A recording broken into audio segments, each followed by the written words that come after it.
asking questions is part of being a car guy. Whether you're asking your mechanic, asking a forum, or asking a Facebook group, asking questions is common. So we asked you guys for some of your questions, and you turned in over 2,000 of them.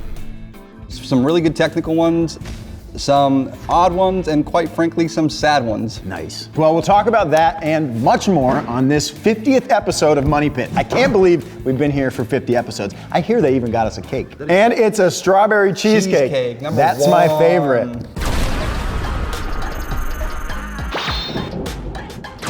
Big thanks to Audible for sponsoring today's video. Audible is home to the largest selection of audiobooks, but don't think that it's only audiobooks. Oh no, because Audible has podcasts, theatrical performances, as well as exclusive Audible originals that you won't find anywhere else. They also let you try their Audible membership program for 30 days at no cost. And as a member, you'll get 1 credit every month, good for any title in the entire premium selection. This month, I chose The Viscount Who Loved Me by Julia Quinn. Yeah, I know. You didn't expect that, did ya? Well, my girlfriend, she got me into Bridgerton, and I didn't want to wait another year for the second season, so I hopped on Audible and downloaded the book. Did I mention members will have access to their Plus catalog? It's filled with thousands of titles, including meditation and sleep tracks that come included with no credits needed. And the best part, Audible is available as an app so you can connect seamlessly when you're on the road and never miss a page. So what are you waiting for? Start listening today by visiting audible.com/donutmedia or text donutmedia to 500-500.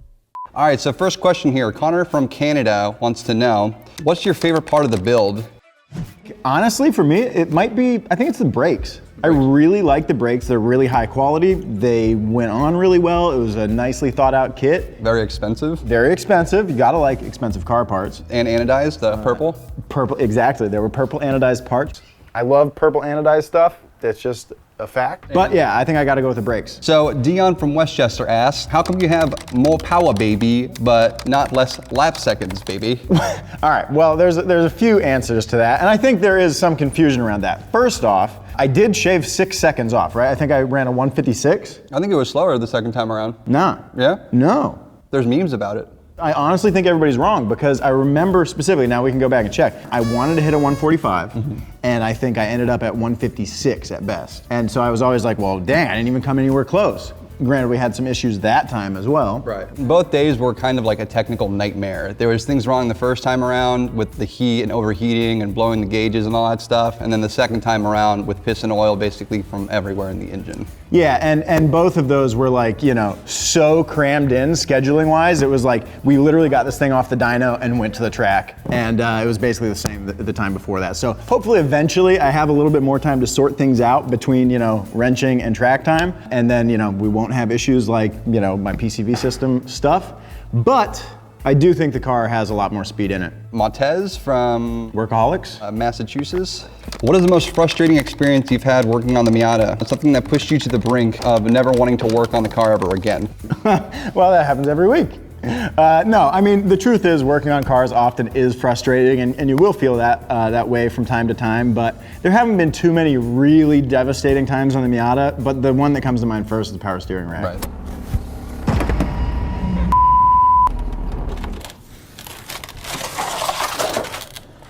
I've never seen anything like this in my life. I can't believe this. This is some stuff I would joke about happening. I knew it was a terrible idea. I didn't want to do that, which is what made for a good video. I was like, I know that it's worth it to pay somebody to do this or to buy a whole rack. Rebuilding them is not going to be fun, and guess what? It was not fun. And naturally, like the same mistake that we make in pretty much every episode is we buy one of the thing that we need to fix. All right, let's give it a shot. It hasn't been that long. Well, how long do you think it takes to warm that little tiny thing up? At least more than 2 minutes. What do you mean? It's as hot as the temperature of the water now. We got one shot. Well, what do you think I have learned? Yeah, because you know, I don't want to spend unnecessary money, and then when I break the thing that I need to make the video, I got to get another one to do. So it was just, that was a big pain, and I cried inside a lot on that one. You can see it. It shows. So what do you guys think? Is this worth it? You want to get into cars? So next question, LJ asked, what caused Zach to get into repairing cars? Did he go to a trade school? I mean, repairing cars is really the evolution of just being into cars, and I've thought cars were really cool since I was a kid. And I started working on them as soon as I could really get my hands on one. I didn't really grow up in a family of like, you know, mechanics or anything like that, but I just started tinkering on, well, the family lawnmower, I think, was the first thing I really got to turn any wrenches on. And, you know, it kind of took off from there. Into high school, when, you know, people I knew started getting cars, we would just wrench on them.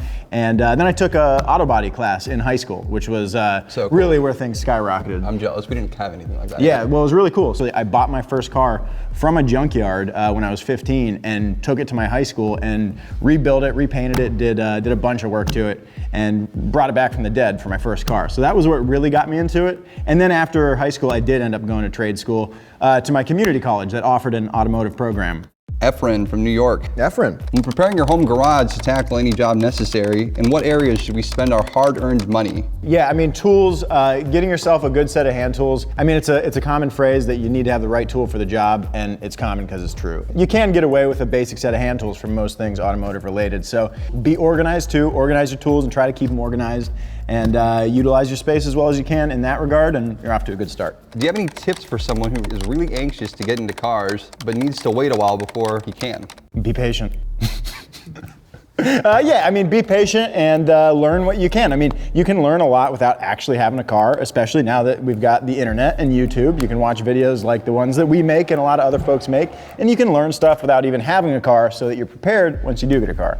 EvergreenKings.com asks, Yo, Evergreen Kings. what's Zach's favorite mod so far? What made the biggest difference in the car's overall performance, besides obviously the turbo? Is honestly probably the tires, and it's a pretty easy mod to do, but getting that extra grip that some good sticky tires give you is a huge performance benefit, and it's really easy to do. So I suggest anybody get some nice sticky tires. Oh my God. It's my 50th birthday, and I'm feeling fabulous. How is Eddie liking the lifted Miata so far? Well, Eddie seems to be liking it pretty well. You want to answer? It's great, honestly. Somehow the steering got lighter. It's like really recognizable. Fans of the show see the car and stop by and say like, Nice, what's yeah. up? It's like, it's a lot of fun. That's cool. So you're into the lift. I love it. Honestly, I wish I can go even further. I think Paco Racing has like a $5,000 kit that they sell for that car with like gnarly suspension, Nice. completely freaking built arms and stuff like that. It's so cool. That sounds fun. Yeah. Make her into a real off-roader. Dude, it'd be very cool. Mustafa from Turkey asks, what is the worst thing that's happened while filming? I don't know, that roll bar episode got pretty hairy there towards the end. Oh God.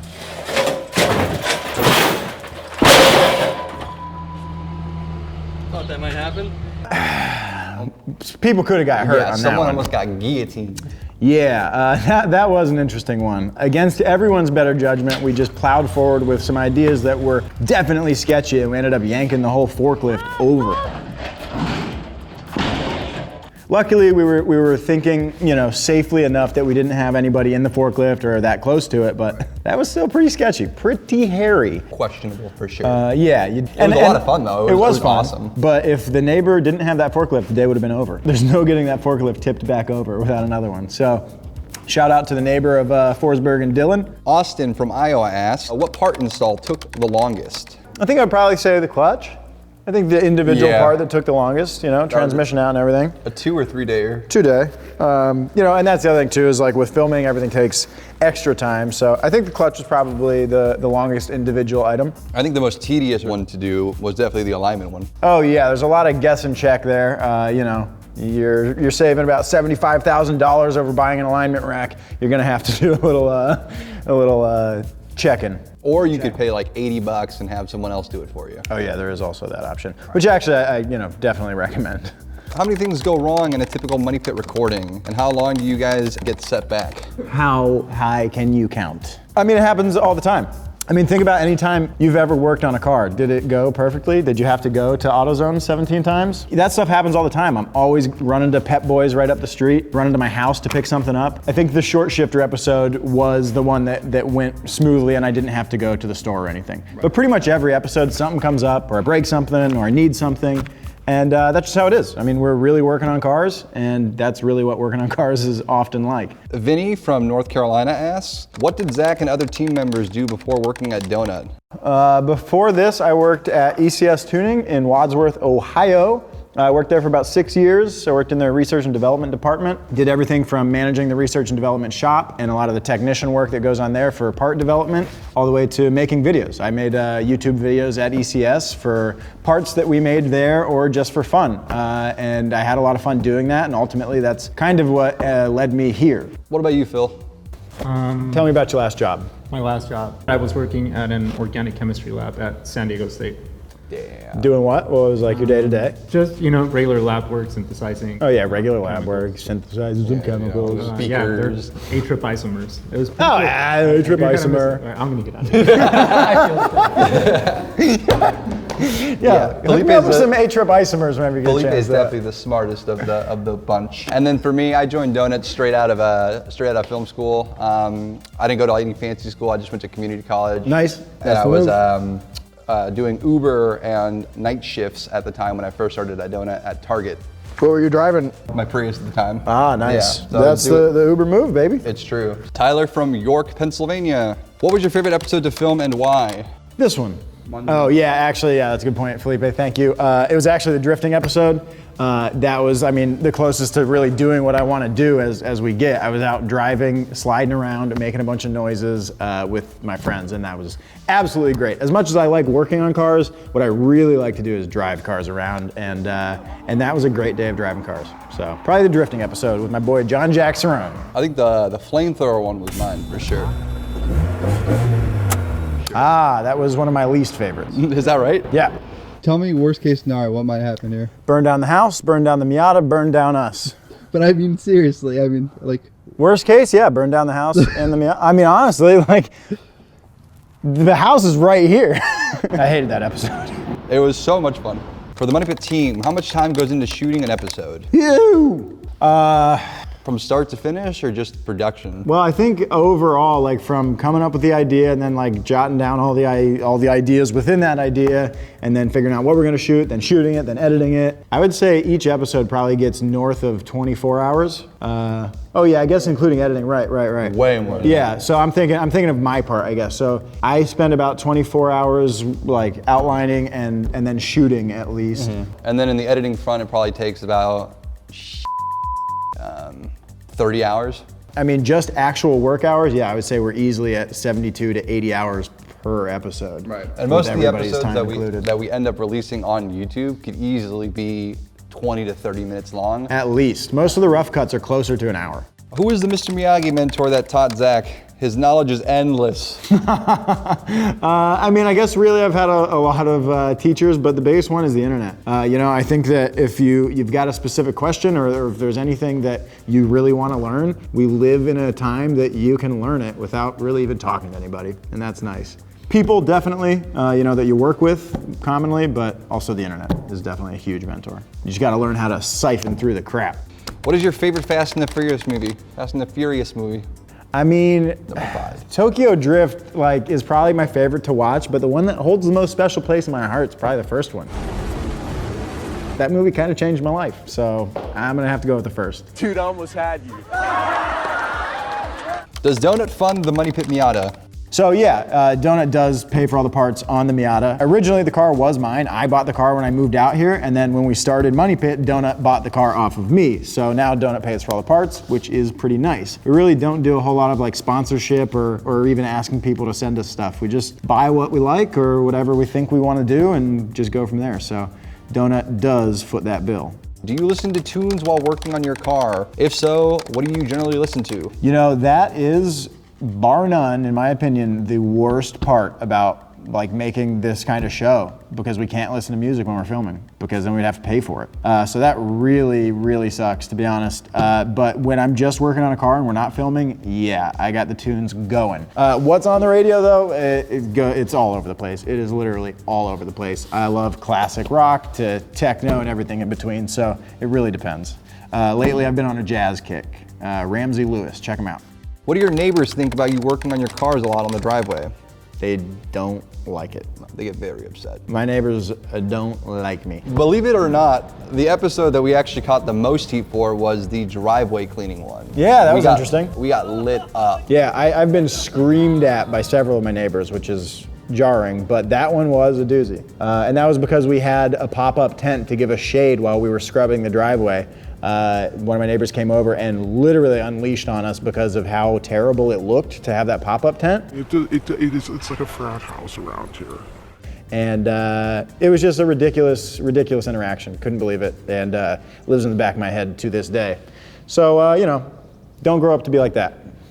Has Money Pit changed how you view the Mazda Miata? If so, is it in a positive way or a negative way? That is a good question. This is actually the first Miata I've ever driven. You know, obviously Miatas are ubiquitous. I've been aware of them and been around them a long time, known a lot of people that have had them. This is the first one I've driven and actually worked on. And I gotta say, I think I got exactly what I expected. I expected it to be easy to work on, parts availability to be huge, and it just basically is. I love the Miata, and I'm glad that's what we chose to use for the show. Yeah, and the parts are so cheap, it's just kind of hard to go wrong. Yeah, it's like a little toy. It's like a little go-kart.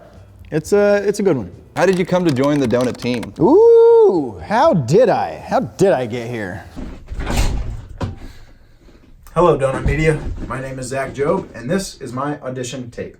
As I recall, Donut posted a post on Instagram saying they were looking for new hosts, and the criteria was being comfortable on camera, knowing a lot of stuff about cars, and living in LA. And I figured I had like 1.5 of the 3 things, so that's probably close enough. So I just sent him a message, and one thing led to another, and here we are. So yeah, it was an Instagram post looking for hosts. I responded, and they were like, okay, we'll take you. Peter from Sydney, Australia asks, P.I. P.I. as they say. Yeah, all the ones from Australia. Can we get an accent out of you? I'll do my best. Thank you. Will you do a Shoei? The most Australian question of all time. Sure, but I need something to be celebrating before. The 50th episode, your birthday. Oh, I'm gonna go get it. You know, I've had these shoes for at least 2 years, and I work and skate in them all the time. Disgusting. Yep. That's the whole thing.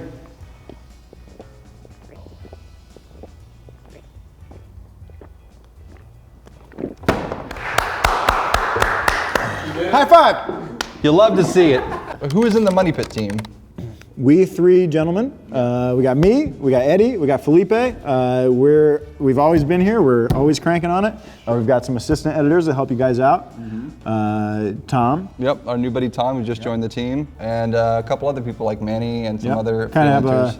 have a group of guys that can help these guys out with editing when possible, but the core team is we 3 gentlemen. Why a Miata? A lot of other projects have much better improvement trajectory with that sort of mod budget. Now, that is a good point. We did spend a lot of money and we're still only making like 230 horsepower basically. So the Miata is a really good classroom skeleton, if you will. I mean, it's easy to work on. There's room in the engine bay. You can kind of see everything we're doing. Parts are available. So the Miata was just a choice because I thought it would be the best thing to learn on.